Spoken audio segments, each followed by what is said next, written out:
30 years of the best sports talk in Middle Tennessee, featuring Tennessee Radio Hall of Famer George Plaster, Tennessee Sports Hall of Fame coach Watson Brown, and young guns Billy Derrick. And now, here's your host, George Plaster.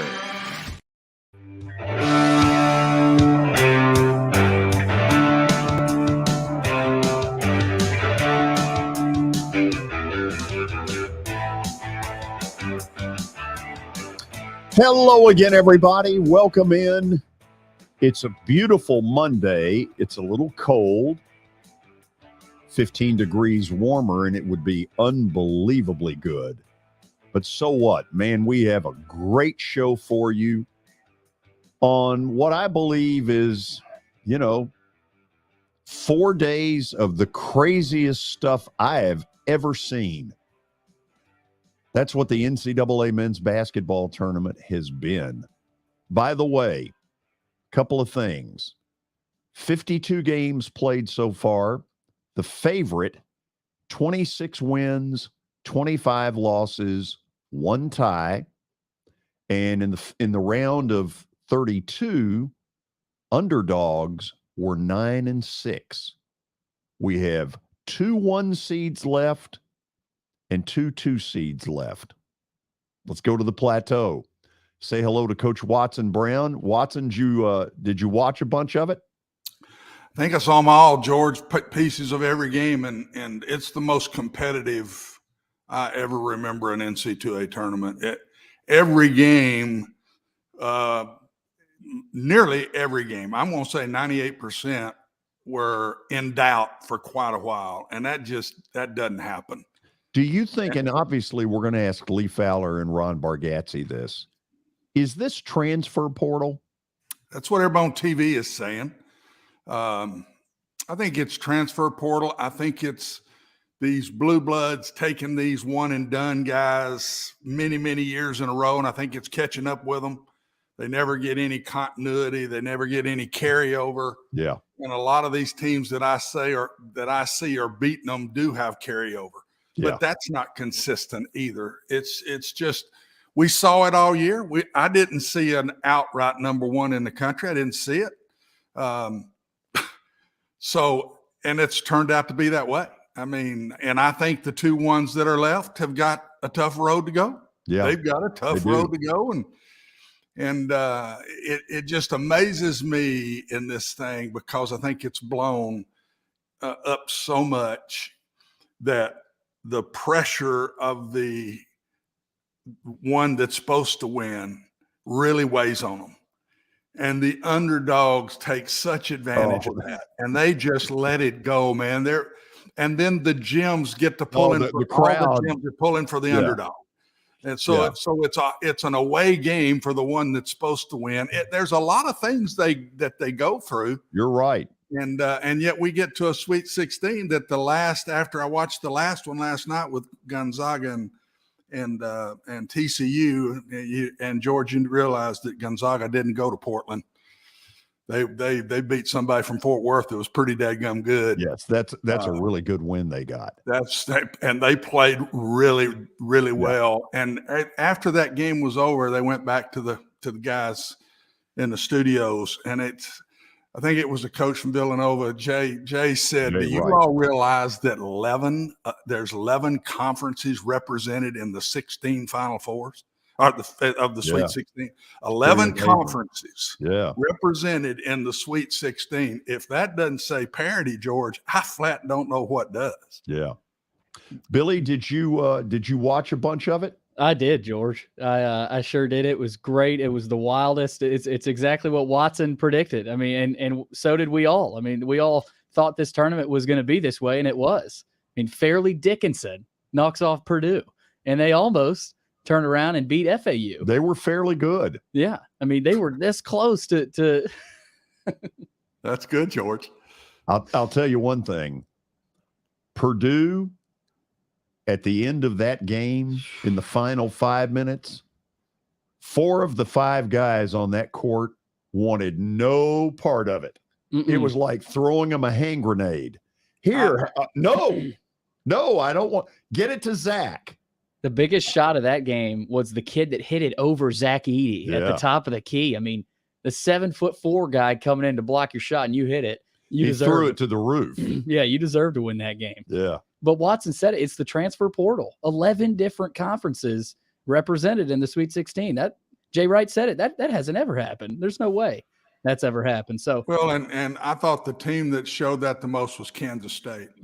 I think they had 2 returners from last year's team that was a good team. And I'm telling you, I wouldn't want to play them. That bunch is for real. Kentucky played really well. Other than Reeves, who couldn't hit a shot, everybody else played it better than I've seen them play all year long. Yeah, they elevated. Oh, they played well now. Yeah. They could have got embarrassed embarrassed yesterday if they hadn't played well, George. They played really well. Kansas State.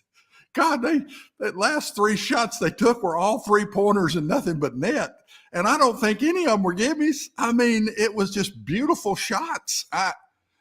That was a great game. Tennessee was a great game, and that Gonzaga game last night was a great game. I mean, that's 3 of the best games I've seen in many, many years. And it all goes back to just competitiveness. There's just not a big difference in these people, not a big difference in these schools. Watson, this update is going to get near and dear to you. Just watch what I'm going to say, or watch what Billy's going to say. Yeah, we've got a lot, George. Sweet 16 is set. Thursday night, it all gets going. Michigan State and Kansas State at 6:30, 7:15, Arkansas and UConn. Hold on. Those are you got to take them down an hour. So 6:30 Eastern. So 5:30 Central. There we go. Right. And then Tennessee and FAU at about 8 o'clock at Madison Square Garden. Gonzaga and UCLA around 8:45. So those are the Thursday games. And then Friday, 5:30, San Diego State and Alabama in Louisville. And then at 6:15, Miami and Houston in Kansas City. And then 8 o'clock, Princeton and Creighton. How about that matchup? And then Xavier in Texas to close it out on Friday. Ooh. We'll get to all those. There's not a bad game in the bunch, guys. That's 8 great basketball games. 8 great basketball games. I don't think I've ever been any more excited to watch basketball than I have here this last week and what we're fixing to get in the next week. By the way, memo to Missouri. That sledgehammer you got hit with, it's called Princeton. Coach, they're for real too. I wouldn't want to mess with them. Princeton's for real. Don't mess with them. They can shoot the lights out. I would not want to play Princeton because everybody thinks you're supposed to beat them. That's the game I wouldn't want if I was any of those other 15. I wouldn't want to play those dudes. And they barely beat Yale in their conference tournament. It's crazy about the margin that you've got to get through. Yeah, when you get going though, Billy, and you get some confidence and every arena pulls for those boys. They've done that for years. George and I know that. Everybody pulls for Princeton. Yeah. Everybody thinks it's a bunch of nerds. Let's pull for the nerds. But it ain't a bunch of nerds playing basketball. They can play basketball, and they're always coached out of sight. Boy, they can don't shoot make the ball. Mistakes. No, it's like playing the academies, man. I never liked doing it, and I did it a bunch. I'm an idiot. I played the academies probably 20 times through my coaching career. You got to beat those dudes. They're not going to beat themselves. No.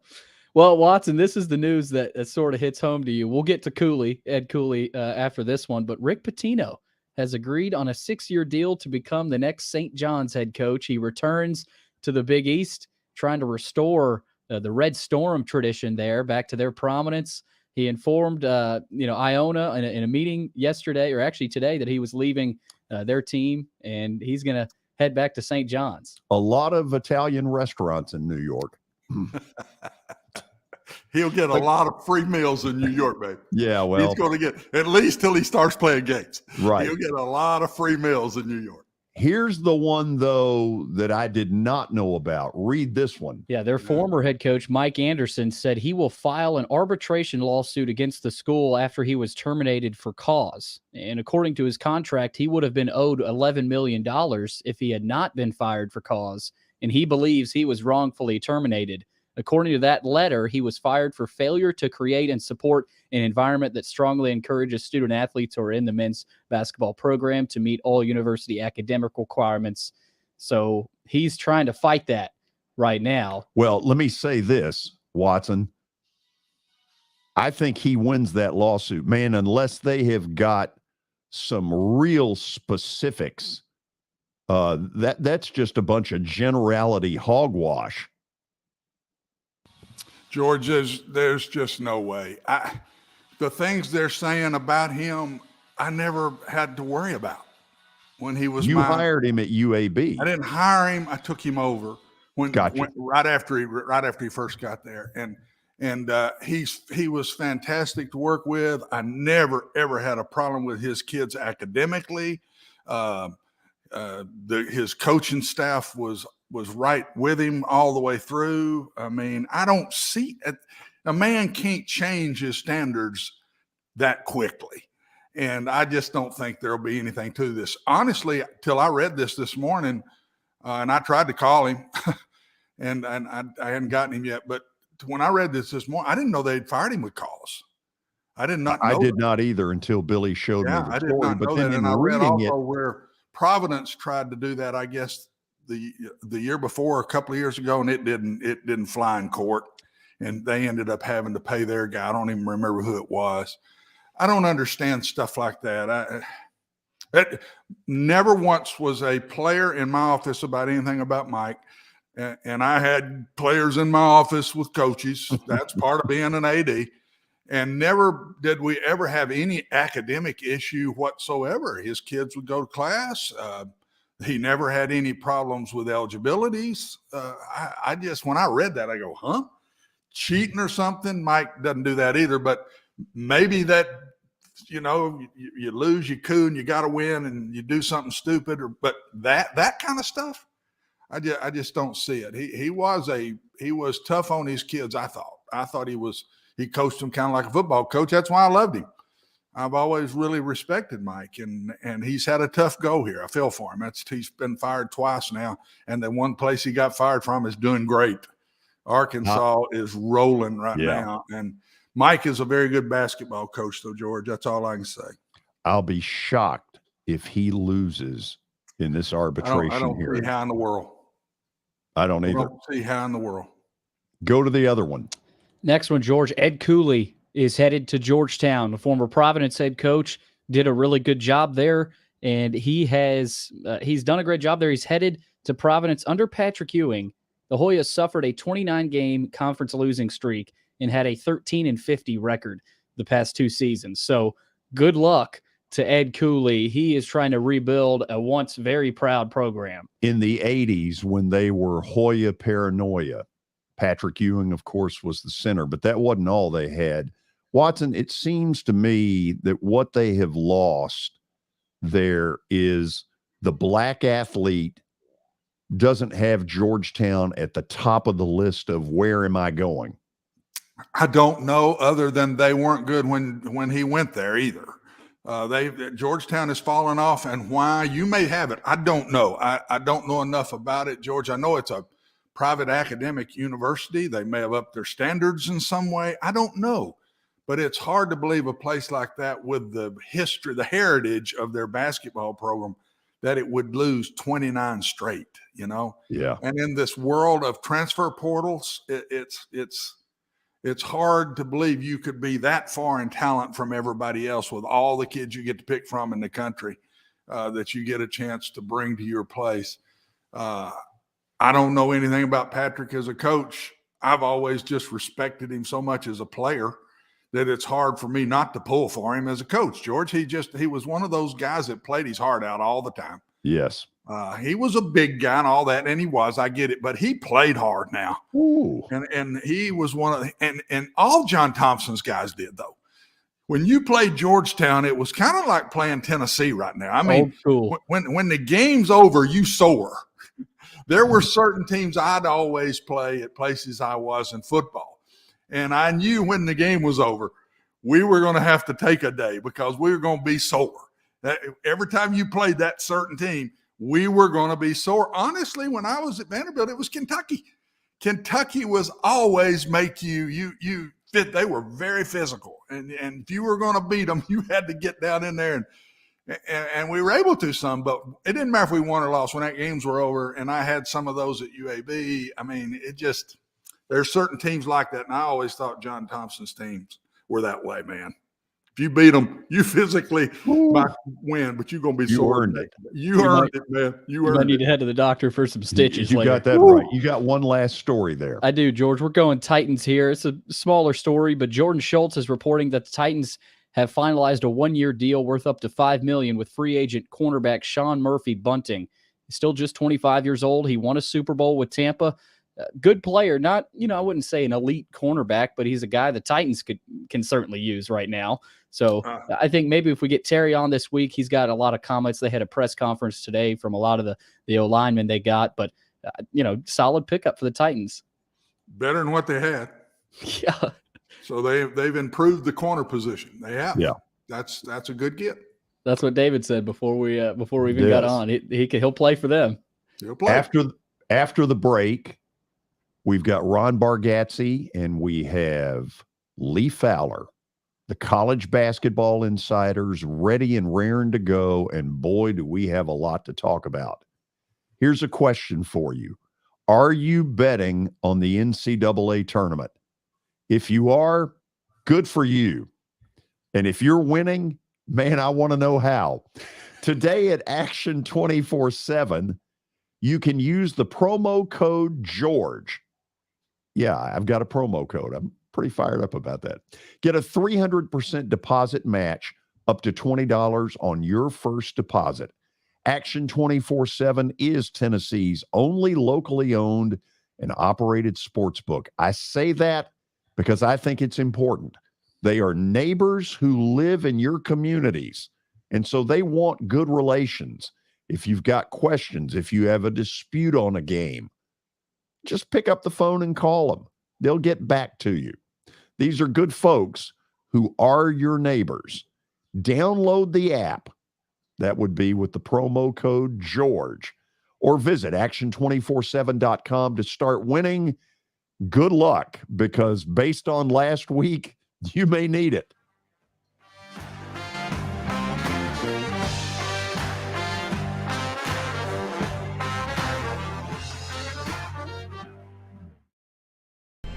How am I going to get to work? My car's totaled. Skylar, our team is making a call right now. We'll get you a rental car. Don't worry. That's a relief. Call us 24/7. We're here. We're going to help.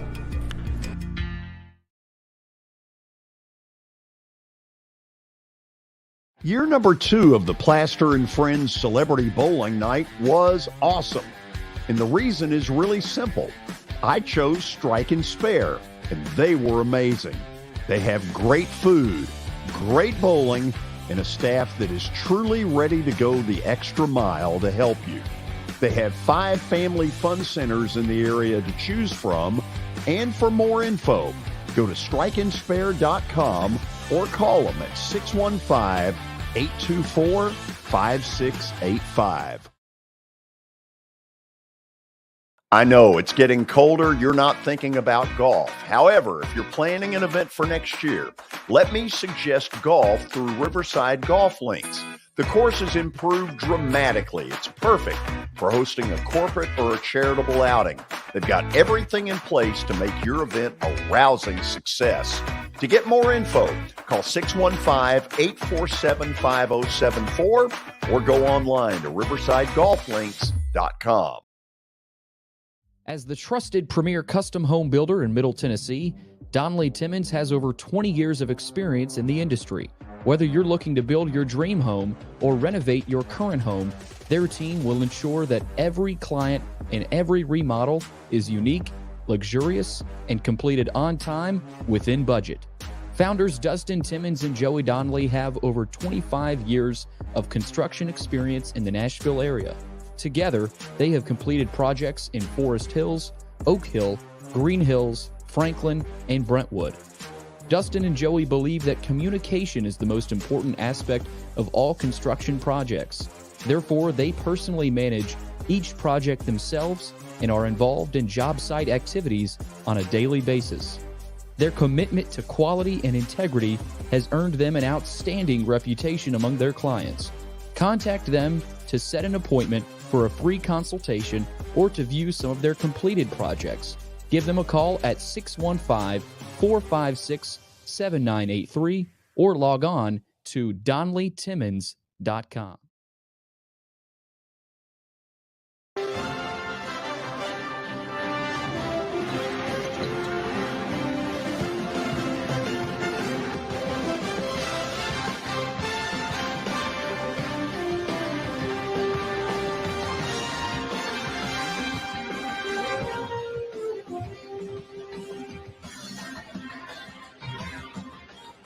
It is entirely possible.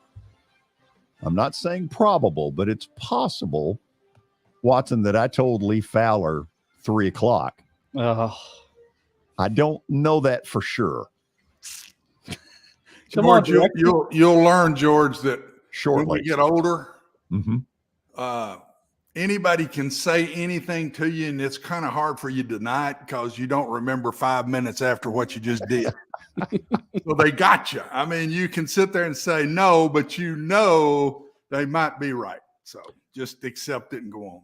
So he's not with us yet, but he does have a text message, and I have a feeling I'll get a response back. Let's say hello to Coach Ron Bargatze, who does join us wearing what hat, Coach B? Belmont Betty. Nice. I like it. She's a good woman. Yeah. So I got a question before we need to get you in the picture better. I've got a radio face, George. Yeah, but still, we don't want half of it. All right. Is that better? Okay. So I'm going to start in an unusual place, but what the heck? Can a 70-year-old Rick Pitino, given a 6-year contract today at St. John's, will his age be a detriment? Heavens no. Watson's older than that. He could go back and do it tomorrow. Wow. I could. But you always hear it's a young man's game. Pardon? What was the question, George? You always hear, though, this is a young man's game. Hey, Rick Pitino is ageless. He's probably got more venom and fire going right now than most 29-year-olds. Okay. I just thought I'd throw that out there at the beginning. Now, hey, don't throw age at old guys. No. Don't George. do that, George. George's been doing that to me for a while. When you do that. Don't throw age at old guys. Question. You got the answer from both of us. Apparently I did. So, Coach B, this is an insane weekend. 2 number 1s out. 2 number 2s out. Is all of this transfer portal? Well, it may be just a touch of that, but more than anything else, there are so many basketball players out there now, so many more basketball players. The one thing that independent basketball, off-season basketball has done, it has fed the college teams a lot more players to choose from, a lot higher level of player to choose from, and it's not going to change. It's only going to get more. Okay, let's start with Tennessee's win, which, if people are honest, nobody saw coming. Nobody, none of the talking heads, including me, gave Tennessee any shot in this game. What do you think happened? I think if you had given me Tennessee and 5 points going into that game, I would have taken Duke. But hats off to Rick Barnes, his staff, and his players for creating a different type team than anyone else in this tournament. How do you think they went about? Because going into it, Coach B, they had obvious weaknesses. They were struggling in the half court. Certainly Ziegler's injury, totally changes the dynamic of how they try to skin the cat. So what do you think they did so successfully to get where they are at this moment? made believers out of their players. I mean, this is the time of year you got to have all hands on deck. I don't think there's any question that Rick Barnes and his staff have done a phenomenal job of taking a different set of players, because Ziegler meant so much to them, particularly in late clock situations. They've made a great adjustment, and they've, I thought if Tennessee could possibly win that game, it'd be by 1, 2, or 3 points. If Duke wins that game, I think it could be 8, 9, 10, 12 points. So hats off to them. They've done the job. The proof's in the pudding. It would appear to me that they have gotten, and I got to be careful about this because I've watched FAU and they're pretty good, but the names Duke or Memphis are not up there for Tennessee to have to play. How much of a break is that for them? I don't know. It's hard. It's all about matchups at this level and at this place in the tournament. And it happens at all levels. You get into tournament time and someone gets hot, or the confidence really goes up for a team. And they're obviously are right now more confident than they've been maybe all year long, except maybe that first month. Do you think they have to take a back seat to anybody, Madison Square Garden? No, I don't think so. I think K-State and Michigan State's just going to be a physical, tough, fight from the beginning. FAU brings a little different style. They've got more perimeter players, a lot, some great shooters. Tennessee's defense is going to have another tall task ahead of them. So try a couple more on you. How does Arkansas do what they're doing? Because consistently they seem to get to March and become a royal pain in everybody's butt. And I guess, I don't know, can coaches truly get a team to peak, or is this it just happens? The only two guys in college basketball in the head coaching world that would take their shirts off after the game is Bruce Pearl and the Arkansas, whatever he is. That guy, Musselman, is he's an all-out sort of a guy. So, you saw him at his best. So, what do we got here? We've got Musselman taking his shirt off here after the win. It's coming up. Okay. By the way, there was a bunch of Arkansas fans in that building. Oh, listen, they were calling the Hogs huge. I had a feeling he was going to walk up there and take his shirt off, by the way, Coach. I had no idea it was going to happen, but it didn't surprise me when it did. So when does he do that here? He's coming up shortly. Okay.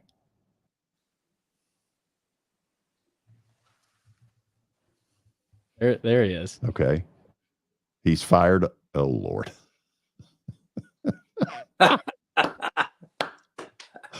Oh, that's hilarious. So, Coach B, I guess what I'm trying to get at is, can a coach truly get a team to peak in March, or is it just it happens? Well, there are a lot of things that have to happen to get to March to begin with. And, I think Black is just a really special, unusual player. And he gives them a guy that can play 94 feet, different positions. He's really an excellent prospect and a really, really unusual type player. Give me some thoughts on Kentucky, who I thought raised their level of play in their victory against Providence to a level I had not seen in a good month. Didn't play bad against Kansas State. It wasn't good enough because K-State's really good. But you know as well as I do that the people in that state don't want to hear, well, you raised your level of play. They're demanding answers to why they're not at a better level to begin with. Man, they've had to play point guard by committee also. And they just do not have anyone to take charge of that team and direct them on the floor. That's a big, big disadvantage when when you go into this type play, because as we've talked about over and over, it's all about guard play and what you can do, and the perimeter guys making it happen. Look around at all these wins. Every one of them have got strong point guards for the most part. Kentucky didn't have it. Tennessee doesn't have it now. But that's why I think what they've done is even more impressive. So let's go to Bama for a second, because they cruise in both games. Are they, I don't know if head and shoulders above the field is right, but are they above the field? I don't know. We don't know much about San Diego State. We've watched a few late night first halves and gone to sleep, them playing in a different time zone. But there's not a team left in these 16 that's not capable of beating anyone that they're playing. And I've gone through this. I've tried to figure out what I think is the biggest disparity between the two teams that are playing. And there's just not a whole lot of that when you look at these brackets right now. Well, what if I told you right now, Creighton is the biggest favorite? They've been placed as a 10-point favorite over Princeton. Everything else is Tennessee 5.5, Michigan State 1.5, UConn 3.5, UCLA 1.5 over Gonzaga, Bama 7 over San Diego State, Texas 4.5 over Xavier, Houston 7 over Miami. So the Princeton Creighton. By the way, talk to us about what Princeton is doing and why nobody seems to be able to handle it. If Princeton's an underdog, I'll take the points. They are 10-point dog. What are they doing so effectively? They're running their stuff, as they say. They run a good. They've got an offense that's very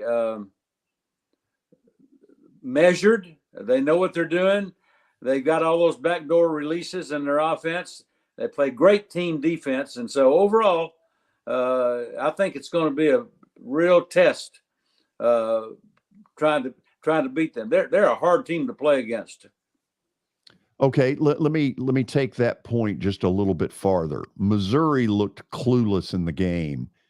Is that simply that they have less than 48 hours to prepare for a team that, truthfully, they probably didn't think they were going to play? Well, yeah, I mean, but everything gets condensed to time. In tournament time, you've got to be ready to turn it around quickly.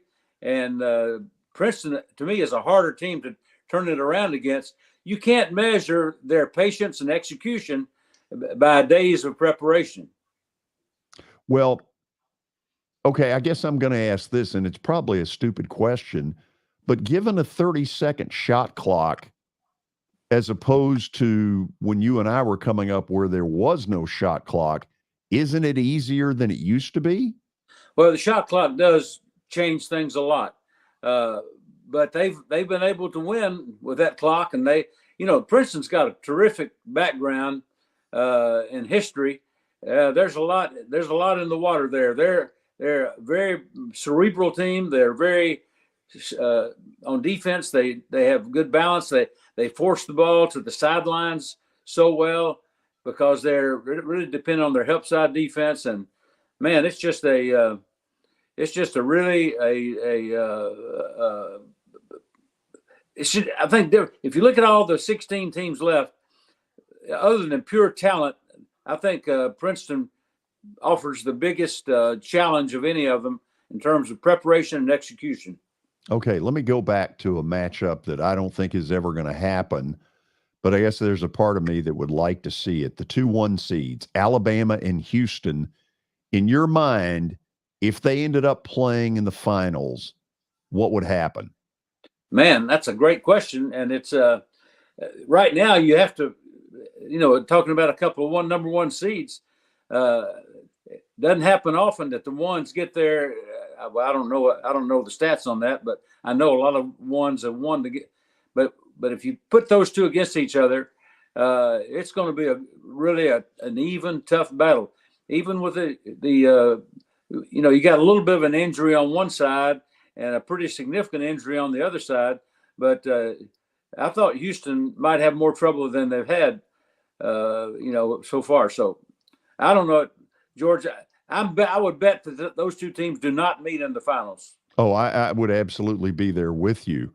I know I lied, so let me ask you this. How likely is it that neither one of them's there? Oh, I would put my money on one of them being there, and I don't know. I think Creighton is the biggest villain to keep that from happening.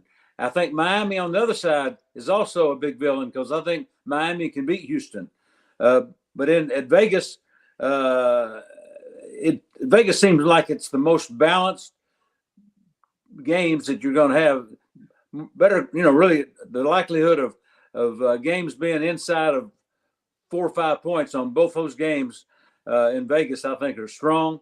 I also think that the East region, that Tennessee also has to have that possibility. Get ready. You'll get better questions out of Watson, and you won't get anything about 70-year-olds. Good. Watson and I can answer those. By the way, can you imagine what Lee Fowler is going to say when he joins us at 3:00? This is geriatric sports talk. Stay tuned. We've got more of it coming up next.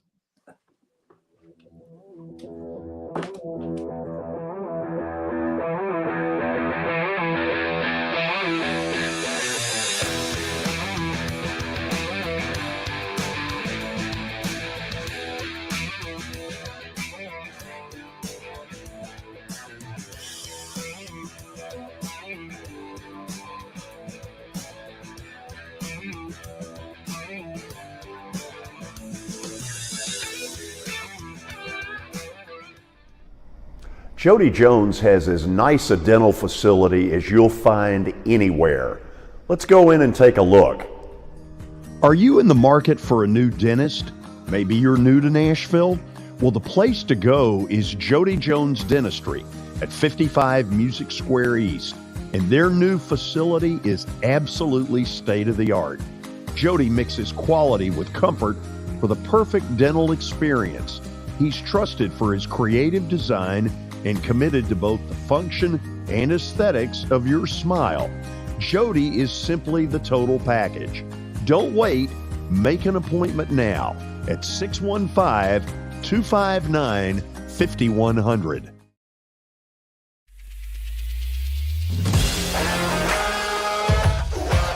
Hockey in Music City just hits different. It's one big honky-tonk party. It's the sea of gold in the crowd, the goals, the saves, the celebrations. It's an experience like no other. Experience Predators hockey all season long. Visit NashvillePredators.com/season tickets and join the Loyal Legion today. That's NashvillePredators.com/tickets, and we'll see you at Bridgestone Arena. Family owned and operated for more than 2 decades, Alaco Fine Wood Floors is Nashville and Middle Tennessee's choice for premium quality hardwood floors. Since 1995, Jimmy Alaco and his army of employees have embodied the approach of taking pride in one's craft and providing superior customer service, growing from a one-man shop to a team of 23 professionals who share the founder's passion for quality craftsmanship and customer satisfaction. If you are interested in contacting them, you can find their headquarters at 2505 Winford Avenue in Berry Hill, or give them a call at 615-356-0303. Again, that's 615-356-0303, or log on to alacofinewoodfloors.com. Alaco Fine Wood Floors, serving Middle Tennessee's hardwood flooring needs since 1995.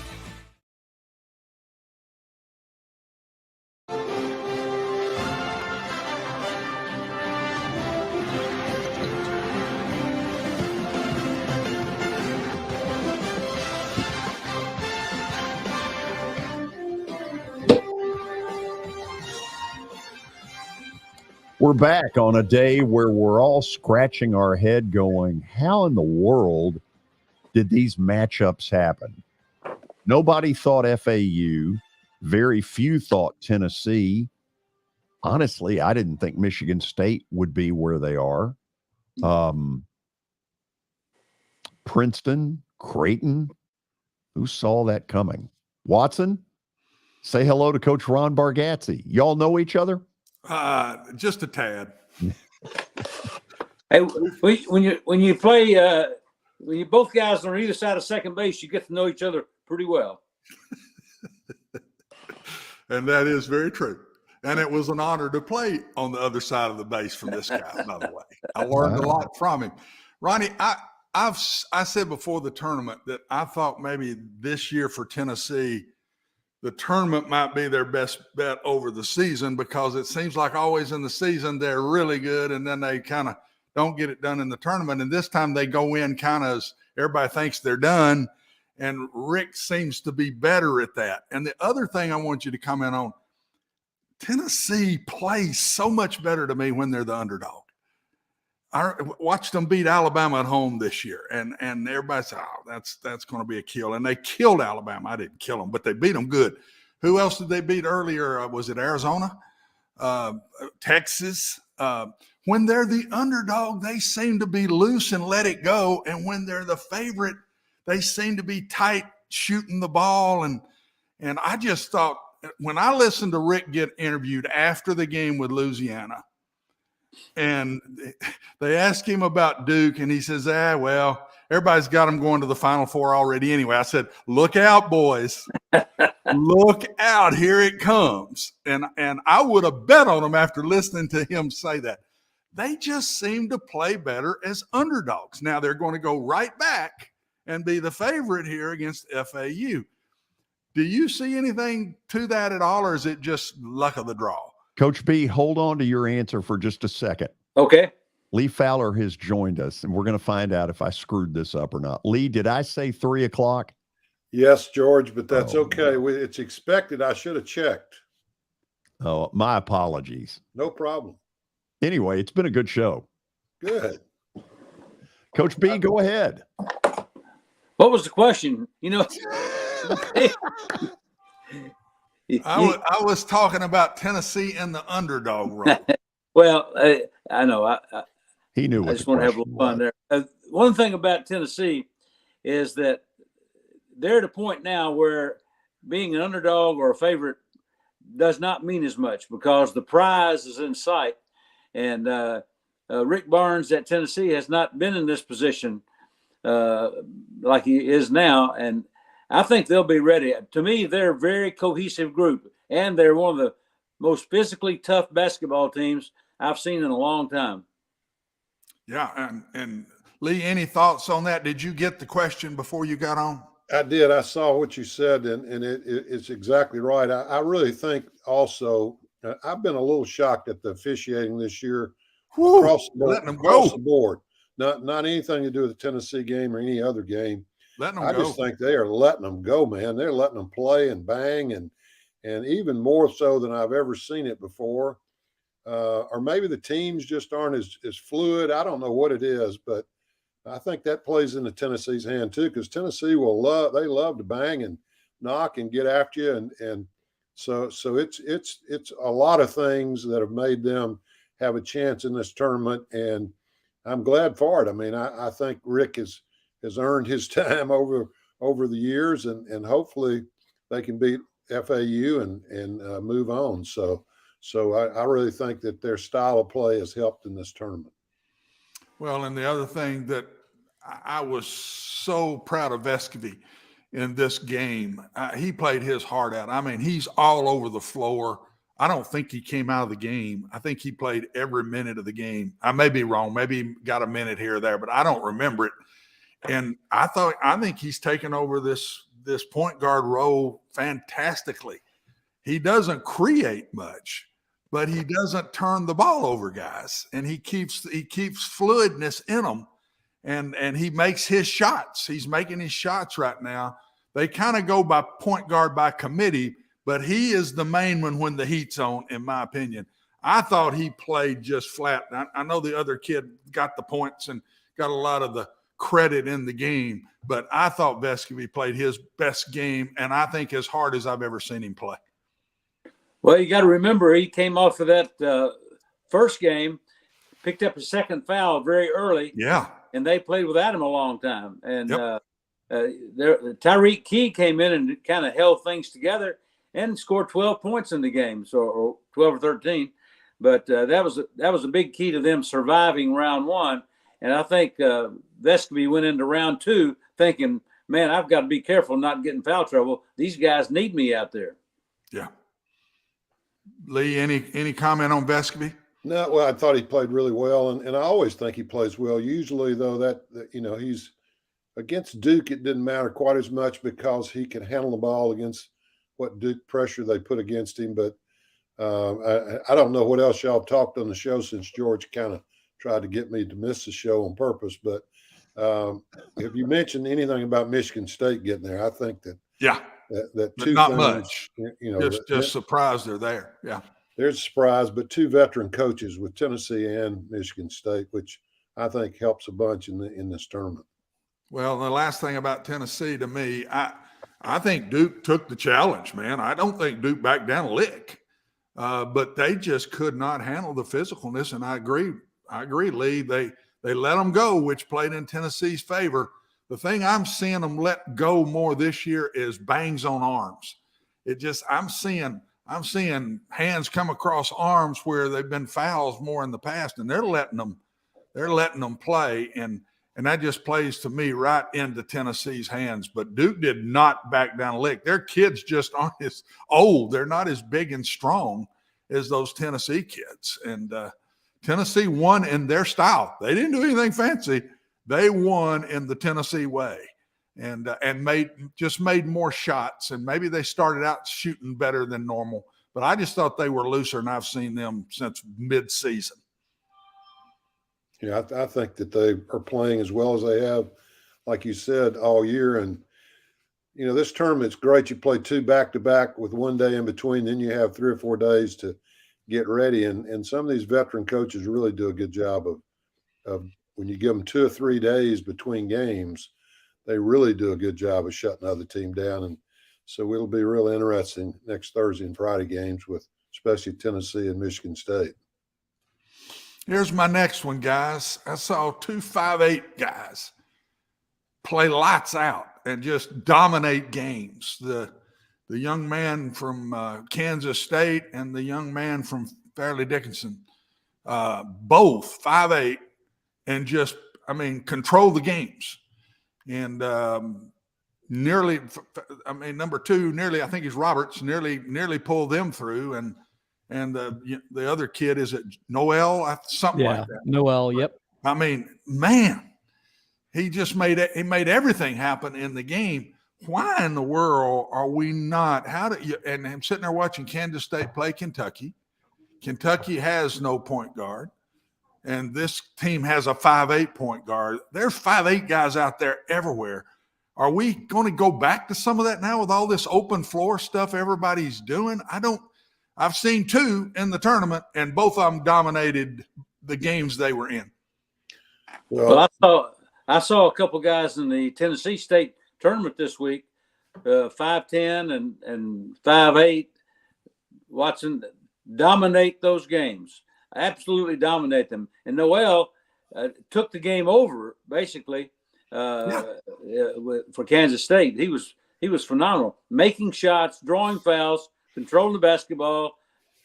He was everything you want a point guard to be. There's an old saying that if you ask Denny Crum back in the day what kind of guards he likes or wants, Louisville always had 6'3" to 6'5" guards at both positions in the backcourt. And they were good, but this is a different game now with a shot clock and 3-point basket. I'm gonna tell you, there's room for that really short, tough, hard-nosed guy who can penetrate, go to the free throw line and make his shots, and do what you want a point guard to do. Any comment, Lee? Because I'm 100% behind these coaches going back and taking these guys, man. Get you one of these leaders. Ronnie said it all week going into the tournament. I saw it as much in this tournament as I've seen anywhere. The guard play controls the game. But in the style everybody's playing now, guard play can control the games. They really in the old days, when everything worked inside out, that wasn't always the case. But the style that everybody's playing now is kind of like football. It's open season. It's open floor, fast pace, let it go. And these little guys are sticking out everywhere. And I'm not seeing them, Lee, be that at disadvantaged on defense. They seem to find a way. And everybody's defense now is help backside, double team if you have to. You can Yeah, I think Vanderbilt's so good right now because Esmeralda, he's dominated Kentucky twice, and down this stretch of 13 and 15, I mean, he's dominated the game. I think so many people are letting 10 to 15 seconds run off the clock, and then it's about motion to get a play at the end. And like Ronnie said, I think the smaller guards are very efficient in this kind of environment that we're playing now. And that leads to the big guys. The big, heavy, tall center that can only play in the paint is kind of disappearing in there, and it's making it. They're finding ways to put them at disadvantages because of this floor play. And I just think I'm watching Timmy play last night, and he's a big guy, but he can play all over the floor. I mean, he's dribbling it down on fast breaks. He's shooting from the outside. And I just think that's the center of the future more than these Eddies of the world. Right or wrong?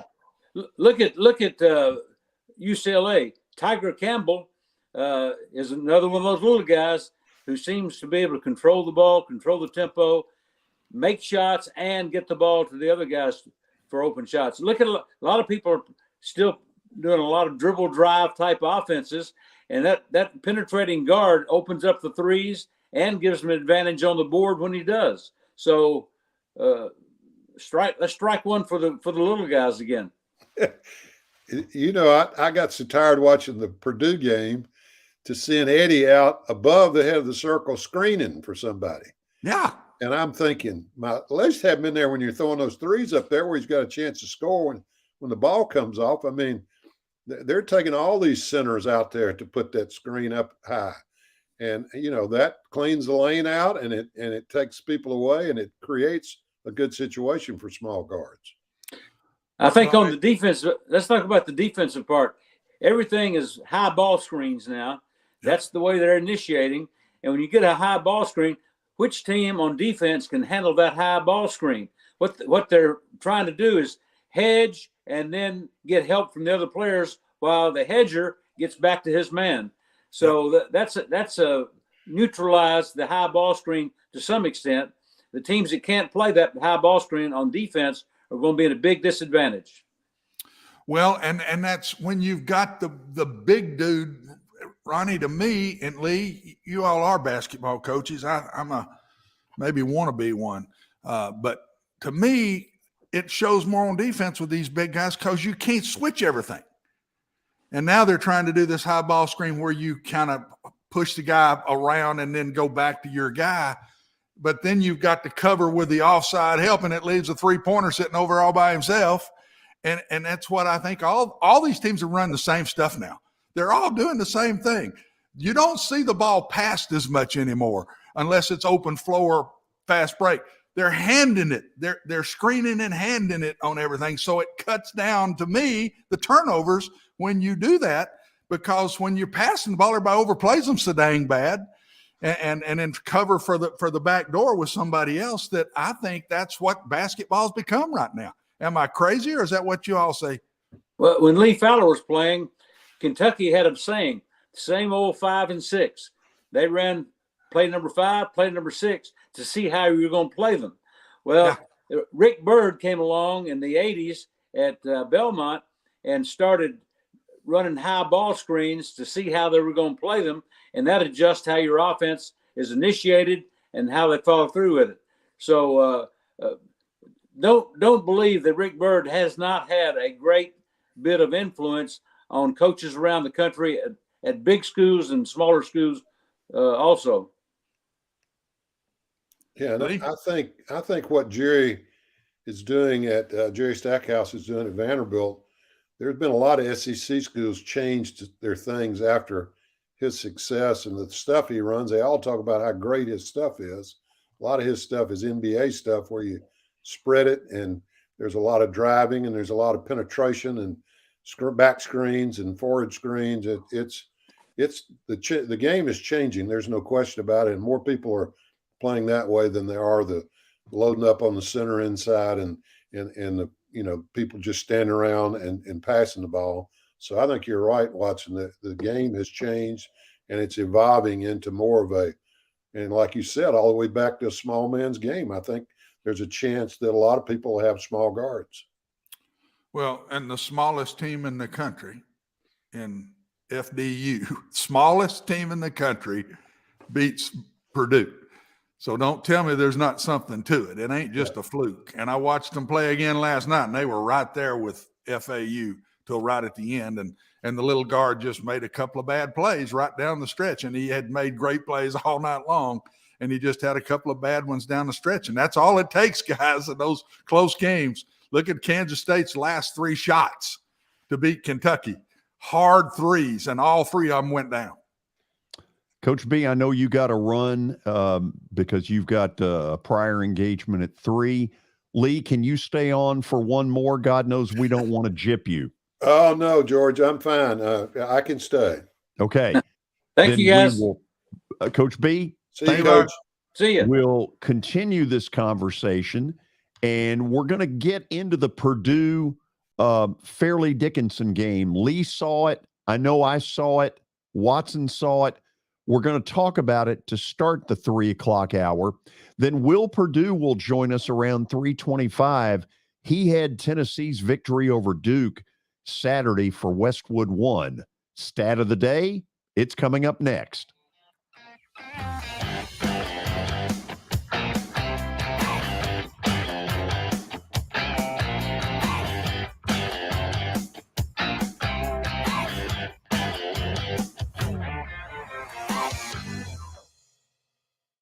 Hey, thank you for meeting with me today. The insurance company has made an offer. Already? Wow. They've offered you the entire policy. Thank you, Blair. You're so welcome.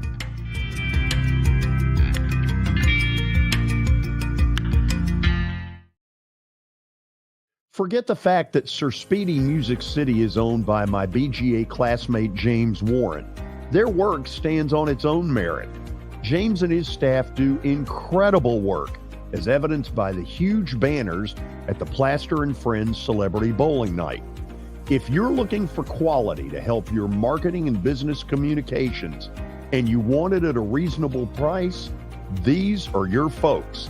Call them at 615-832-9511 or go to print at sirspeedymusiccity.com. And be sure to tell them Plaz sent you.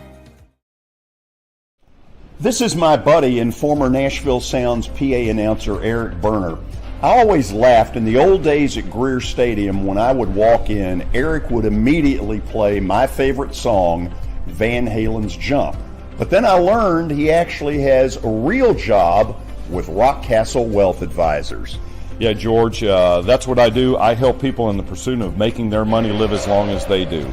Everybody's situation is different, so I use a customized and individualized, personalized approach to the person I'm working with. Old 401ks, retirement planning, insurance planning, inheritance planning. Those are things that people like to get some more information about. One of the things I find is people don't even know where to start, and that's where you come in. Yeah, so I can usually help people with an initial phone call or meeting that is a no charge and no obligation. And I'll bet you have a phone number and a website. I do, George. They can call me at 615-235-1058 or rockcastlewealth.com or Eric at rockcastlewealth.com. Welcome to John English Antique Sports and Cards, located at 204 East Depot Street in beautiful downtown Shelbyville, Tennessee. Their phone number is area code 931-492-4304. John, obviously, I've been blown away by what I've seen at your place. I've now been there 3 times. But for the person who's never been, what should they expect? Well, we have a 3,000 square foot store, George. Half of it is vintage cards, in all sports. And then half of the store is, a lot of people call it the museum, where there's a lot of early equipment and just the history of sports in general: baseball, football, basketball, golf, tennis, and other items. When somebody comes in there that you know is a big sports fan, what is their normal reaction?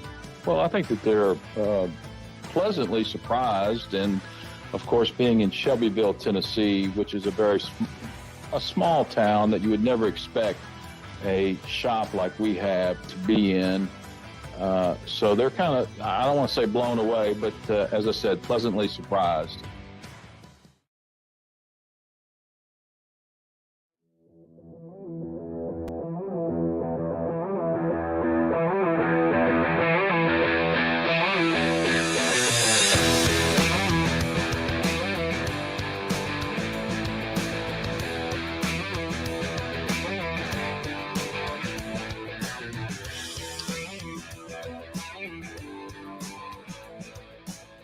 Welcome back in. Final segment of this first hour. We're talking more hoops with Lee Fowler coming up. But first stat of the day, brought to you by John English Antique Sports and Cards in Shelbyville. Give them a call at 931-492-4304, or you can find them at 204 East Depot Street out in Shelbyville. All right, let's see what David's got cooked up for us today for stat of the day as we pull it up here. And we're going March Madness. Princeton became the 11th 15 seed to defeat a 2 seed when they beat Arizona.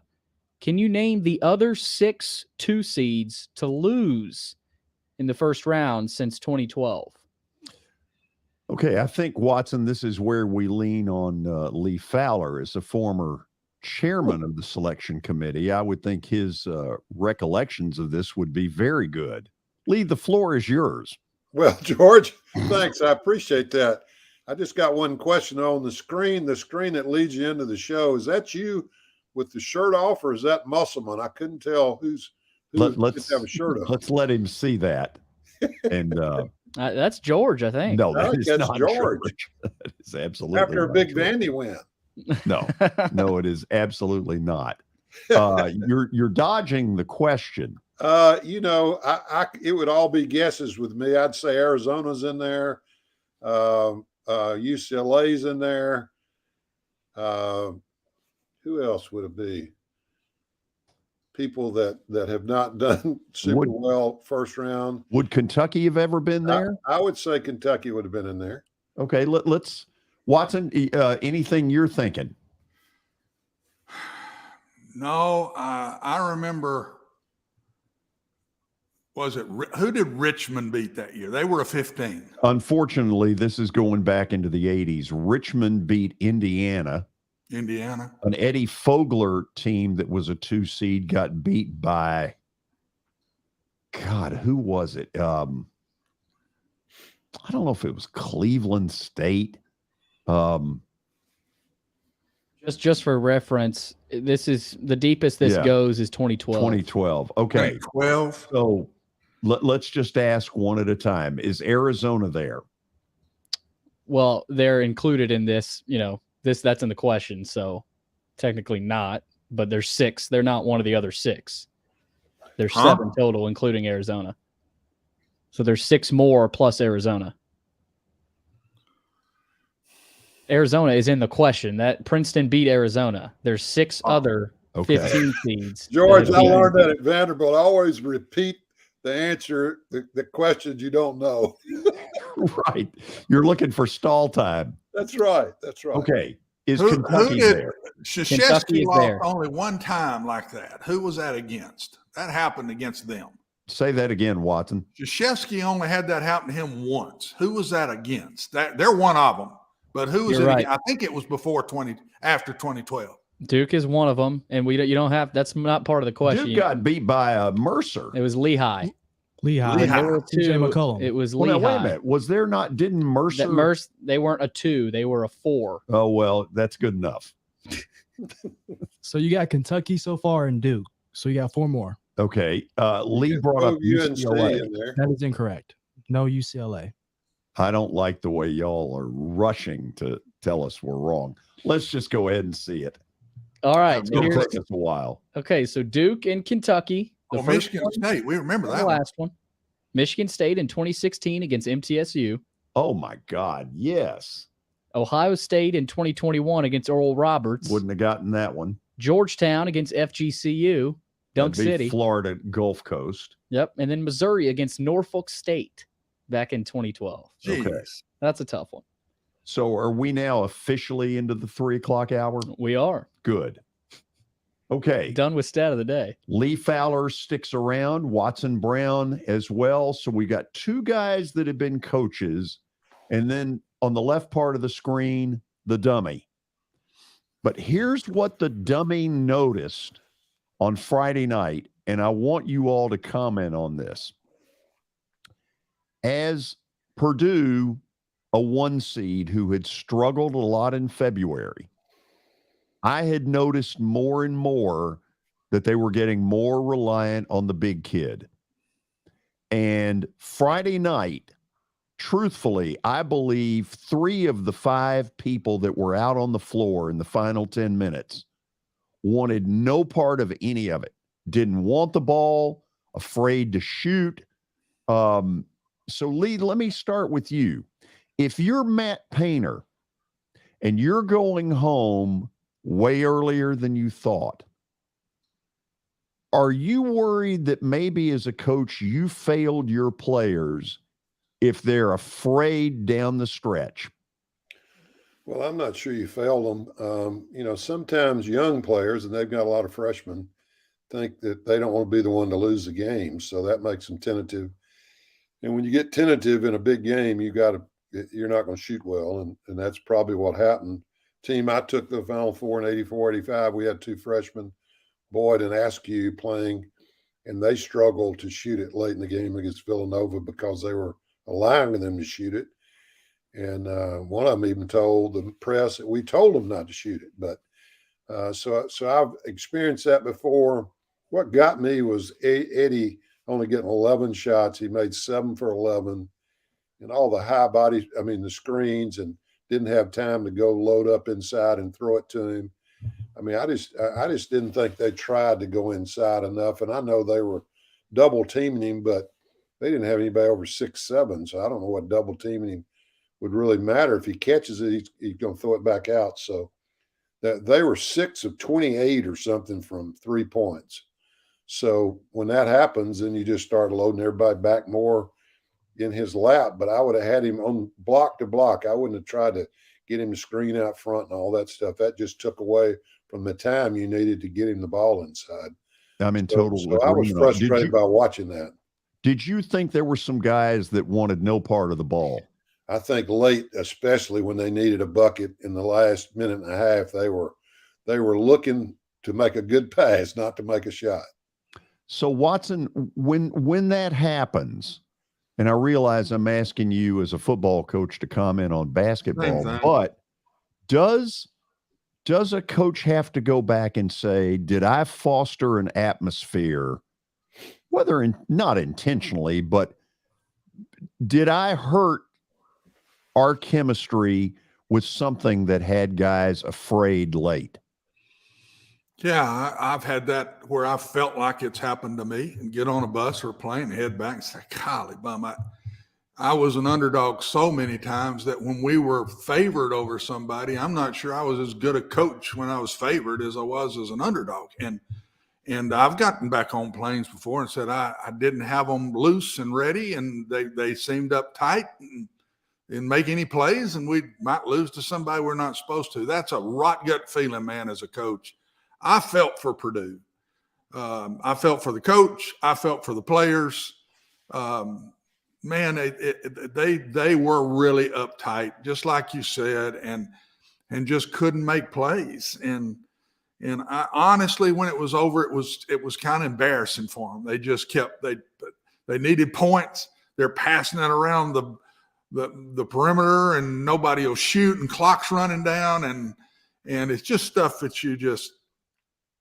You don't coach. That's not what you coach. And I promise you, Coach Painter's dying. I'm not saying it was his fault. The situation got him. But yes, George, I've gotten on planes saying, man, I did not handle this well. Okay, let me try another one. Last night, Lee, I thought there was in the Miami-Indiana game a real difference in level of quickness. Indiana didn't have it. Miami did, and they absolutely torched them. If you're Mike Woodson, don't you have to go back to the drawing board and say, we got to get a lot quicker? I think so, George. Miami, I don't know if you read, I've read some articles today Krzyzewski made before the tournament started. He thought Miami is the team that could win it all. And that, I mean, they are a bunch of men first, but they also are very, very talented, great quickness, great hand-eye ability to score and go to the basket. And yeah, I think that their ability overall, all 5 players and really 6 and 7 players, are as good as there is in the tournament. And the big thing about them is whether they show up and play team ball or whether one of them goes and tries to score on his own and not play with the rest of the guys, because when they're ready to play and are involved in the game, they're going to be hard to beat no matter who plays them, and they're going to be really good. So now the question is, can they play 4 more games like that? That's probably questionable, but you know, if they play well, I'm not sure anybody can beat them in the tournament. Watson, it got brought up earlier, and I had said it a couple of days ago. I had picked Michigan State over USC, and I couldn't come with anything other than Izzo's been there a bunch, and he'll find a way. A veteran coach, because you all have brought it up, veteran coaches have really stood out in some places in this tournament. How big an advantage is it, and where is it an advantage? I think it's an advantage for the season starts, George. Those kind of guys have got control of their team, good or bad, but they got control. They got 100% control. And I've never seen a Michigan State team that I didn't think that about them, that their coach had total control. And when you got total control and they're doing what you want them to do, they believe in you so much. Once it starts going, then they start winning games. And he has been so successful in the tournament. I think their kids feel that walking in the doors, that, hey, this man's been here 15 times before. And so I do think there's something to that. Whether they coach them good that year or not, there are certain coaches in this country that have total control of their team. And you would think every coach does. I don't believe that. I think certain coaches have total control, good or bad. And when it gets going good, those coaches their teams play pretty dadgum good. Lee, fill that one in a little bit. Well, I agree with that. I know Izzo really well, and he struggled all year. I mean, they lost 14 or 15 games, and, you know, he's fought it all year. And if they make shots, they're going to beat anybody, and they haven't been able to do that all year. Kind of back like to Perdue. You know, the last 4 or 5 games, Perdue couldn't score from the outside. So that was coming on, and I know Painter probably tried everything in the world to loosen them up, but unfortunately it just didn't work. So Tom said after the game, he said, you know, we just played well. We hadn't played like this. And so when they make shots, they're going to be hard out. Now, whether they can make 4 games to do that, that's a long shot, I think, because they hadn't done it. The one thing that coaches say, and Watson will agree with this, if you're 6-6 in football, you don't really need to figure out what kind of football team you are. You're 6-6. And when you've won 19 and lost 14 or 15, there's bad stuff coming. It's just whether it's going to come at the right time. And taking 3 or 4 days off, I'm sure Tom would love to play the next day because they had a great game. So, but it's fun to watch a guy like that has struggled kind of all come together in the tournament. And he has a lot of fun, but not much fun. Most of his fun is on the golf course in the off season. No, but I can tell you this, Lee, he still loves coaching because his emotions after that game hit home to me. He called a timeout just to pump his fist. It wasn't the muscleman style, and I'm not taking shots at that at all. I'm not. Yeah. It was just genuine. Yeah. He's sitting there getting ready to talk to her, and tears just started rolling down his eyes. And I said, here's a guy that's done this for so long. But, man, it hit home to him, and it really got in him. And he kind of let it go, and he's not much to do that. No, but I mean, watching you know how it is. I mean, he knows there aren't a whole lot more. He knows that, you know, he's had a little health issues and stuff, and he loves it. He loves the players. He loves the guys that play for him. You would, if you didn't know him and saw how he gets on those guys, you'd think, man, he's crazy. But I mean, they understand it's tough love, and he hugs them up after the game and loves them, but he expects certain things out of them, and he's been telling them all year, don't do that, don't do that. And if they do it, he's going to light into them, and they understand that. Lee, take me through this. Creighton's got 4 days to try to figure out how to play defense against Princeton. Missouri, with a day and a half, just looked completely lost, had no clue how to prepare. What do you think's going on? Kind of give us a little bit of what Creighton's practice sessions are like this week. Well, I think Creighton's probably played other teams like Princeton. I think that they will. He's really a really good coach. He'll try to dominate on the offensive end, but they will be ready for Princeton. Princeton will have to play their best game to beat them, and I look for Creighton to win the game. But you know, nothing better. Princeton winning it all, I'd be just fine with. It'd be a fun weekend in Houston to see them win it all. So, you know, it's just shows that it can be done different ways. It doesn't have to be done one way. You probably do it more often, the talent way and the best player way, but it's just fun to see teams like Princeton play and execute and do the things that they know they need to do as a team. And, you know, that brings back good memories of guys like myself who played on those kind of teams that as a team, we were really good, probably wasn't that good individually.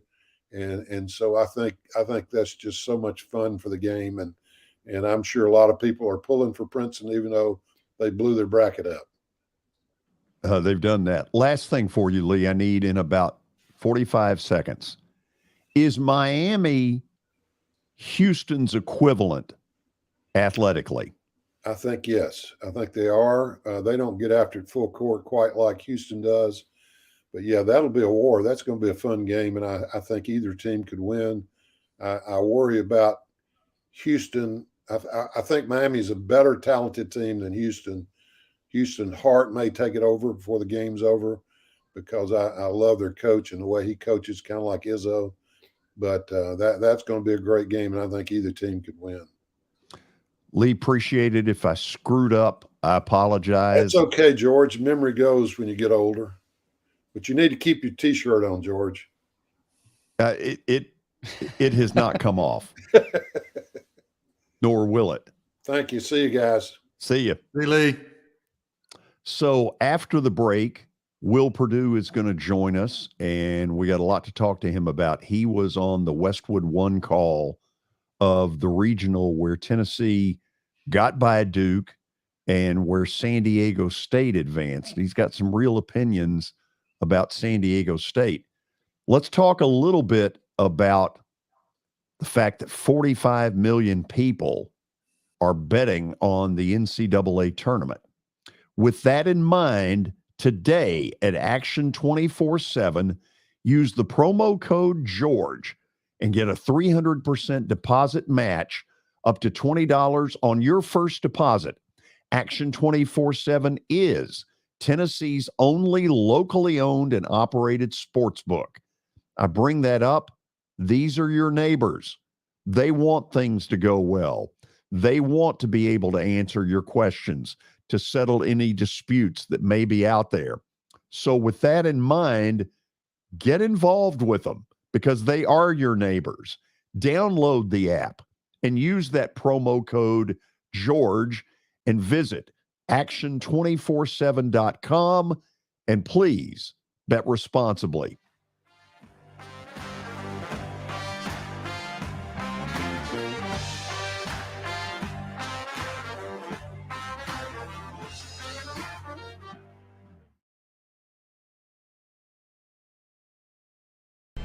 How am I going to get to work?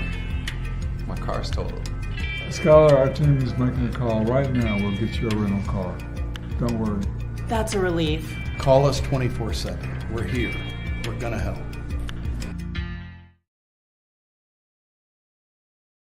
Year number 2 of the Plaster and Friends Celebrity Bowling Night was awesome.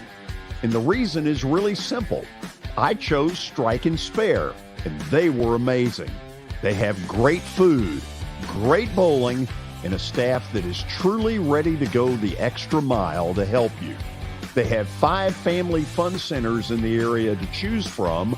And for more info, go to strikeandspare.com or call them at 615-824-5685. I know it's getting colder. You're not thinking about golf. However, if you're planning an event for next year, let me suggest golf through Riverside Golf Links. The course has improved dramatically. It's perfect for hosting a corporate or a charitable outing. They've got everything in place to make your event a rousing success. To get more info, call 615-847-5074 or go online to riversidegolflinks.com. As the trusted premier custom home builder in Middle Tennessee, Donnelly Timmons has over 20 years of experience in the industry. Whether you're looking to build your dream home or renovate your current home, their team will ensure that every client and every remodel is unique, luxurious, and completed on time within budget. Founders Dustin Timmons and Joey Donnelly have over 25 years of construction experience in the Nashville area. Together, they have completed projects in Forest Hills, Oak Hill, Green Hills, Franklin, and Brentwood. Dustin and Joey believe that communication is the most important aspect of all construction projects. Therefore, they personally manage each project themselves and are involved in job site activities on a daily basis.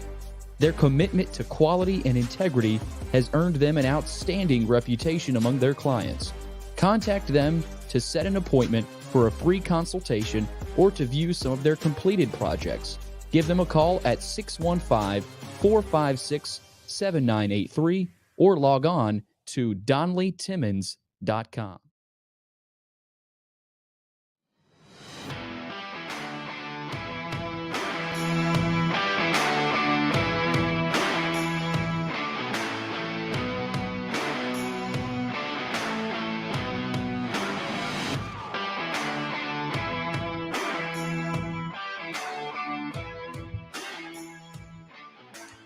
My buddy Will Perdue had a busy weekend. He was on the call of 6 different games Thursday night and Saturday from the region in Orlando, which included Tennessee beating Louisiana and then toppling Duke. It also included San Diego State's 2 wins as well. So I thought this would be a good time to get Will to join us. He joins us by phone. Big man, how are you? George, I'm doing well. I'm kind of trying to switch back into NBA mode as the Bulls here got 12 games left, but still keeping an eye on this NCAA tournament. It's been quite enjoyable, to say the least. Oh my God, it's been Looney Tunes. Going in, did you think Tennessee could beat Duke? No.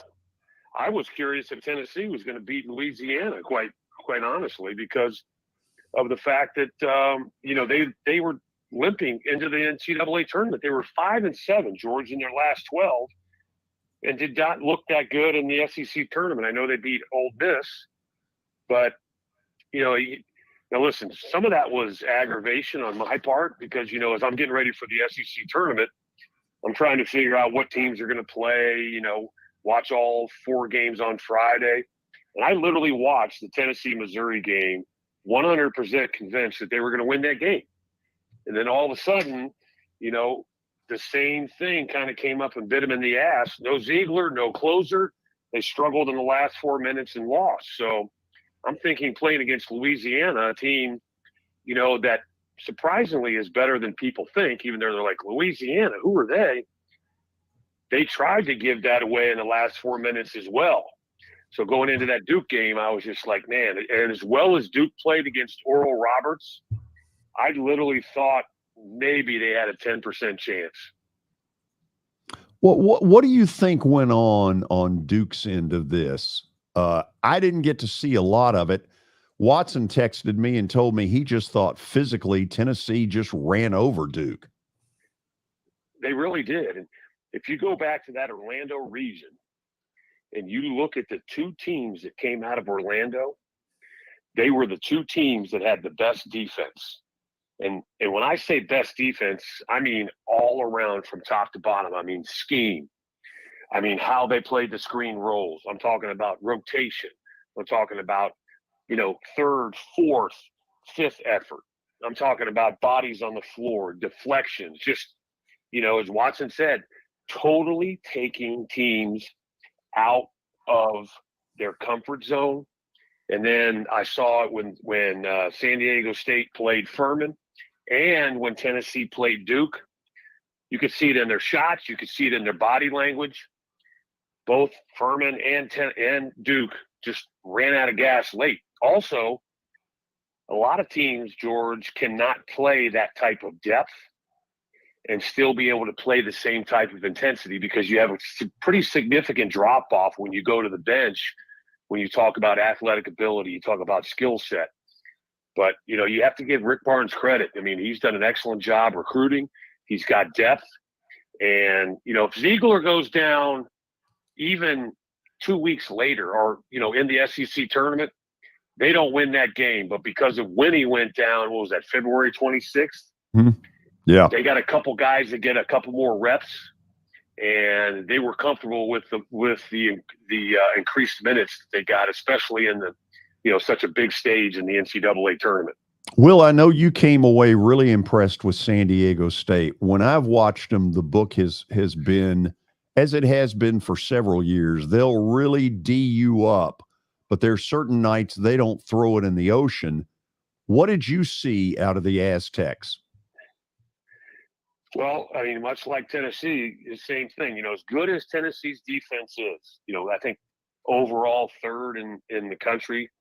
And I think more so with scheme and physicality. But the one thing that I truly was impressed with more than anything in any other team, and quite honestly, George, I haven't seen a defense play as hard or as physical in years as far as on the college level. And that being said, I want to say this. I mean, some people may want to disagree with me, but I will say in Orlando, I thought the officials did not just a good job, but an excellent job of letting these teams play, of letting the players decide the games.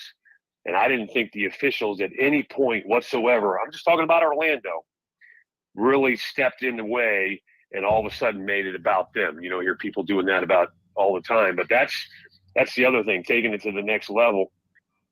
I would hate, and I'm not trying to, be dramatic or anything. I would not want to be an official in that San Diego State Alabama game, because that truly reminds me, as you look forward, of a Celtics, Pistons, Knicks, Bulls. I mean, that truly reminds me of an old school playground, no blood, no foul type of game. Are you at all worried that Alabama doesn't win that game? Yeah, I am. I mean, if Brandon Williams does not play well, they will not win that game. I truly believe he is the difference maker for them. You saw when they played Texas A&M in the SEC championship, he was the reason. Now their defense did an excellent job of just shutting down Texas A&M, who you and I sat there and watched in person just dominate Vanderbilt, have one of the best halves of basketball we've ever seen. But that's the one thing that defense will do, and we constantly heard it as the theme, down in Orlando. Defense travels, because you hit these bigger arenas where, guys aren't used to playing in them, and it. Listen, it's more mental than physical as far as the background and the atmosphere and all that stuff. But I'll be interested to see how all these teams play in the mecca of basketball in Madison Square Garden. I got one more, and then I'll turn it to Watson. How hard is Furman to play? Well, if you're not, and that's the other thing, George. Like, if you're not used to playing a team with a certain style, you can talk about it all you want. You can try to simulate it all you want in practice. I mean, that's what the coach from Furman said. He goes, we really don't play anybody like San Diego State. We really don't play, there's not a team in our league that we can go back and look at film and simulate, what they're going to do. We can talk about it. We can show them film, but unless you played against it, it's just really tough to adapt to the physicality. Same thing offensively with what Furman does, as quick as they play. They reminded me of the Phoenix Suns, the ability to run on maids. Unfortunately for Furman, they really never got in a rhythm with their offense. I mean, their defense is what won in the game against Virginia, that 1-3-1 trap.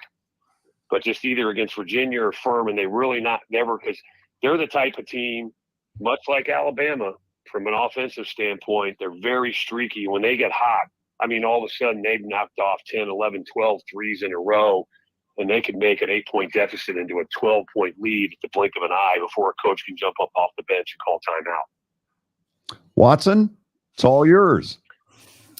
I tell you, Will, when I said this earlier on the show, and I'll give it to you and let you comment on it. When they interviewed Rick Barnes after the Louisiana game, and you may have even seen this, they asked him about Duke, and he said, well, everybody's already got them going to the national championship, so I don't know what this matters. I said right then, look out.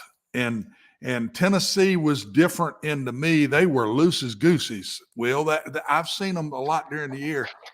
They're better underdog-wise. When they're the underdog, they play different. When they beat Alabama back in the season and beat them good, being the underdog, and they had just lost a couple in a row, and I think they just lost to Vanderbilt and then to Missouri, and then they just beat Alabama good. I said that's a different looking Tennessee team. And the other thing to me, Will, Duke hadn't played anybody like that really in their conference. Tennessee is old, mature, physical, and I thought the last 5 minutes, Will, Duke was tired. I think Duke didn't back down now. They still came after them and all that, but I just thought they were tired in the last 5 minutes, and they couldn't make a normal Duke run. They were wore out. Yeah, they really were, Watson. And, it's kind of interesting. I made a comment. I was kind of joking around, on the radio, but Tennessee's defense, and remember, I talked about, I even think San Diego State's at even a higher level than Tennessee, but they remind me of a python, right? Python wraps itself around you, and every time you exhale, it squeezes a little more. You take a breath, you exhale, it squeezes a little more. That's what I talk about, the inability to try to replicate that. I would imagine who's ever playing Tennessee and San Diego State, throughout the season, whether it was Vanderbilt, LSU, they probably in practice threw a 6-man on the floor from a defensive standpoint, and you had to try to score against 6 people. I mean, that's really the only way you can prepare yourself to do that. And also what I loved about what Tennessee did to Duke, Watson, was they extended their defense. Yeah. They didn't necessarily press full court. You saw them all the time, put a guy out there. But that's just slowing the ball down so that when they get it into half court, they have less time to run through all their options on defense. But the minute you step across half court, it's on. And then it's a full situation to where, you're taking contested shots, not just shots, but you're taking contested shots late in the shot clock. And the other thing you saw with Duke was, Tennessee had the size in order to be able to compete with those 2 young freshmen that Duke had. And, I'm going to give you 2 names. I know Kamwa had a really good game, against Duke. Keep an eye on him. I think he's one of the keys, but the guy that I really like that nobody's really talking about, I know that Rick Barnes has talked about, point guard by committee, but I think a guy that has really stepped up on both ends of the floor, not necessarily from a scoring standpoint, but just what he brings to this team is Meshack. And to me, we can talk about shooting and all this stuff, but he's the key because, the other thing that now with him on the floor, playing extended minutes, he played throughout the whole year, but now playing extended minutes, you can screen roll, you can switch with the bigs. He has the ability to be able to keep those bigs off the backboards and force them guys to have to really work sometimes when you switch, it's a huge mismatch. But with Meshack out there at 6'4", 200, it's not as big as it may be a mismatch height-wise, but he's also really good at getting into a big's body and knocking him off balance and making him work really hard on the switches to even try to catch the basketball. Well, and you comment on my next question. I'll throw it still back at you and let you even comment on more. The thing that surprised me in the Tennessee game was that Tennessee could get in space with them and Duke couldn't go around them and create stuff after they beat the guy on the floor. Tennessee did a great job of stopping penetration throughout the game. And as an old cocky high school guard, and when I played, man, when somebody can like that get you and engulf you like you're talking about the Python, that's intimidating. And I was really surprised at the way Tennessee did not let them get in front of them and just pass them by on the floor. Yeah, you saw Proctor for Duke. Yeah, continually try to get by these guys. He couldn't do it. And even you saw, I think it was about the 6-minute mark of the second half with, Tennessee just constantly laying their bodies on these guys. I saw Proctor, push it up the floor quick. But as soon as he got across half court, he was looking to give it up because he just knew that, okay, here comes the double team. Somebody, as you talked about, throughout the year in the ACC, I've been able to get by that initial line of defense, but I'm just struggling to get by my primary defender. And that's another thing. I'm glad you brought that up because, as important as it is for Vescovi to be able to hit shots, that dude is an underrated defender. I mean, he puts it all out there. We actually interviewed Vescovi after the game. He was exhausted. And he's like, I loved his answer. He says, there's no reason to have anything left in the tank when you walk off the floor. He said, I can rest when the season's over. Oh, and I commented on that earlier, Will, exactly. I thought I was as proud of him. I think he laid everything. I don't think he came out of the game. I think he laid everything he had on the line, everything, and just played his heart out. That's also something, Watson, where I think this team has stepped up to the next level. Key got some important minutes throughout the year. But, he played really well, in that game against Louisiana. He picked up the scoring. But, I mean, it's still by committee. But I'm going to tell you one last thing. It's kind of funny. And, George, you'll get a good laugh out of this. So, Plobchik, he really doesn't have a future after college. Now, he may be able to go back home or go over in Europe and play in some of those B leagues over there and play professionally. But he's not going to play in the league. And he decided to come back. Good move on his part. But, I watched Tennessee games, and he was starting earlier in the year, and they changed the roster. And I asked Rick Barnes about it. AD was huge, obviously, in that game against Duke. But, I looked at Rick Barnes, and George, you'll love this. I said, hey, Coach, is Plobchik his own worst enemy? And he just looked at the media guy, and he looked at me, and he said, yeah. And I said, that dude sits out there and talks so much trash for a guy that at his size does so little. And I said, man, I wish I could play against him back in my day. So I'd be in his head in the first 90 seconds of the game, and I might go for a career high. And Rick Barnes just started laughing, and he looked at the SID, and he goes, oh, he's kind of got him figured out, doesn't he? And I just said, listen, if you can somehow just get him to dial it back with the emotions and just play, man, just play, that team would be even better. I mean, he's key for them, George. He's not going to play 40 minutes. But if he, can stay out of foul trouble, he did two things in that Orlando series. They're playing Louisiana, and they run a play for him, which I think rightfully so, because you're trying to get Jordan, their best player for Louisiana, in foul trouble, right? And he scores on him. He runs down the floor and does that little too small sign, and I'm like, come on, dude, it's the first play of the game. Are you kidding me? And then at the end of the game, Jordan has a 19-12 double-double. And I'm like, well, I think we know who won that battle, but Tennessee won. And then you look in that Duke game, and that one time, remember, he gets a rebound and he swings his elbows and gets an offensive foul. I'm like, what did he do that for? I mean, it's just, and I don't mean to be picking on him, but I'm just telling you, he's important to this team, and he's got to learn and figure out. And Rick's talked to him. Rick said, I tried to talk to him. There's a reason why he's coming off the bench now and not starting. It's just like the old saying, George, is, you can lead a horse to water, but you can't get him to drink. Yeah. If he can just dial those emotions down just a notch and not always try to prove so much about how good he is or how tough he is, and just play within the system, I mean, he's a valuable asset. He's skilled. Sure is. So don't take yourself out of the game. Force the coach to take you out of the game. Will, appreciate you taking the time to come on here. Are you in Chicago? Yeah, well, the Bulls actually are in Philly tonight, so this is a huge game. They're currently sitting in the 10th spot in the playoffs. Oh, yeah. Here's a little stat for you. Joel Embiid, since the day he stepped foot in the NBA and in a Sixers uniform, is 12-0 against the Chicago Bulls. Ooh, that's going to come up pregame, isn't it? Oh, yeah, absolutely. Hey, take care. I appreciate it. Hey, let me say this too, man. I know you got to go, but I know people know I went to Vanderbilt, and, but I can honestly say, you heard Stackhouse saying the same thing.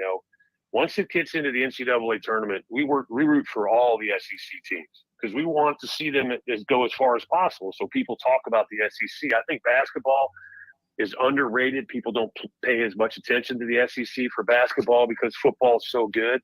But I think you're seeing how good this is. But I will say this. I occasionally struggled at times to root for Tennessee, whether it was specific players, whether it was specific coaches. But, Rick Barnes is the definition of class. And Tennessee did themselves a huge favor when they hired him. I love when I get his areas. I got him in Columbus last year. I developed a relationship with him back when he was in Texas. But I think that, just what he's been able to bring to Tennessee. And I can tell you there's a lot of people that were not Tennessee fans that are now because of Rick Barnes. You're exactly right. Amen. Talk to you here soon. All right, you got it. Good talking to you, Will. Too, Watson. Good talk to you, Will. After the break, it's plaster bet of the day. We're going to have to dial that down a little bit. But I'll tell you what. You're going to see some film footage of the reaction at a sports book in Las Vegas to the end of last night's Gonzaga TCU game. It's actually just the play. I wasn't able to get the reaction, but I got the shot. Okay, Yeah. we'll explain it to people. So stick around. We're going to wrap it up with Plaster Bet of the Day next.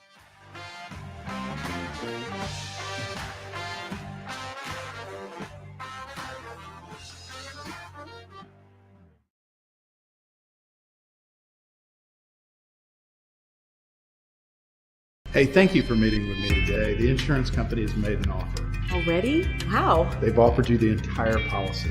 Thank you, Blair. You're so welcome.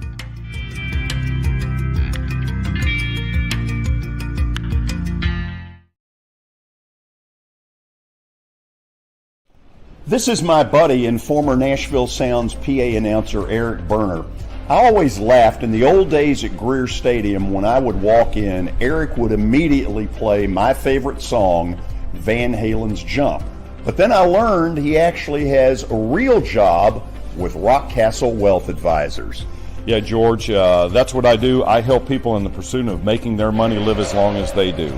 Everybody's situation is different, so I use a customized and individualized, personalized approach to the person I'm working with. Old 401ks, retirement planning, insurance planning, inheritance planning. Those are things that people like to get some more information about. One of the things I find is people don't even know where to start, and that's where you come in. Yeah, so I can usually help people with an initial phone call or meeting that is a no charge and no obligation.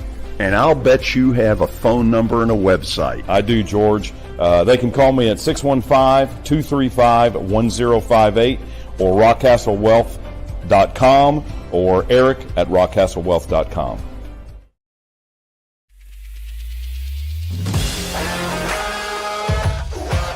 Hockey in Music City just hits different. It's one big honky-tonk party. It's the sea of gold in the crowd, the goals, the saves, the celebrations. It's an experience like no other. Experience Predators hockey all season long.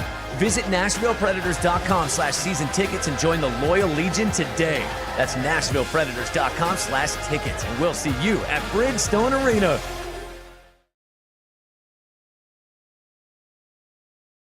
Family owned and operated for more than 2 decades, Alaco Fine Wood Floors is Nashville and Middle Tennessee's choice for premium quality hardwood floors. Since 1995, Jimmy Alaco and his army of employees have embodied the approach of taking pride in one's craft and providing superior customer service, growing from a one-man shop to a team of 23 professionals who share the founder's passion for quality craftsmanship and customer satisfaction. If you are interested in contacting them, you can find their headquarters at 2505 Winford Avenue in Berry Hill, or give them a call at 615-356-0303. Again, that's 615-356-0303, or log on to alacofinewoodfloors.com. Alaco Fine Wood Floors, serving Middle Tennessee's hardwood flooring needs since 1995. Jody Jones has as nice a dental facility as you'll find anywhere. Let's go in and take a look. Are you in the market for a new dentist? Maybe you're new to Nashville? Well, the place to go is Jody Jones Dentistry at 55 Music Square East, and their new facility is absolutely state-of-the-art. Jody mixes quality with comfort for the perfect dental experience. He's trusted for his creative design and committed to both the function and aesthetics of your smile. Jody is simply the total package. Don't wait. Make an appointment now at 615-259-5100.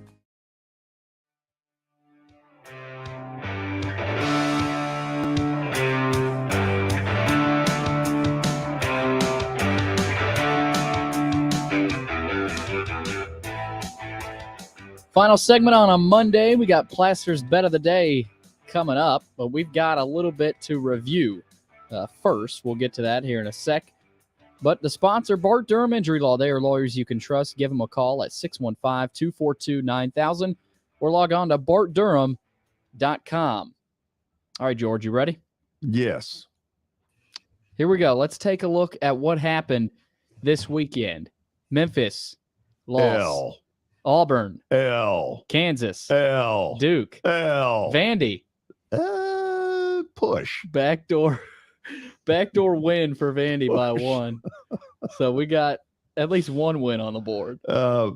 Well, so a lot of these games, Watson brought it up earlier. It's amazing how many of them come down to a final shot. Mm-hmm. In particular, when you start throwing the Vegas spread out there.